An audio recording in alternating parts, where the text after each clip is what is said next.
आमे भगवान को कहीं भक्ति करूँ डेली पूजा करूँ धूप दौ भोग लगू तार कारण हूँ से सृष्टिकर्ता सृष्टिकर्ता आमे से सृष्टि गोटे पार्ट आमे तांको संतान तेणु आमे तांको सम्मान करूँ भक्ति करूँ भल पाओ।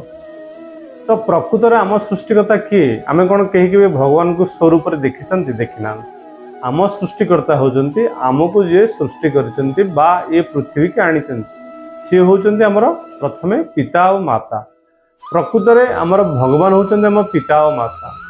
आमे जदि आमर जो भगवान पिता और माता प्रथम भगवान होचंती पिता माता तापर गुरु तापर होचंती सृष्टिकर्ता। आमे जदि सबु दिन सकाळू आम पितामाता को पूजा करवा बा प्रणाम करवा तांको श्रद्धा करवा भक्ति करवा भल पाइबा तांको दुख सुख बुझिबा ताहले भगवान निश्चित भाव में खुशी हेबे जो सृष्टिकर्ता भगवान एवं सी भी आम घर को आसिक पहुँचे आमको पाखक जावा दरकार।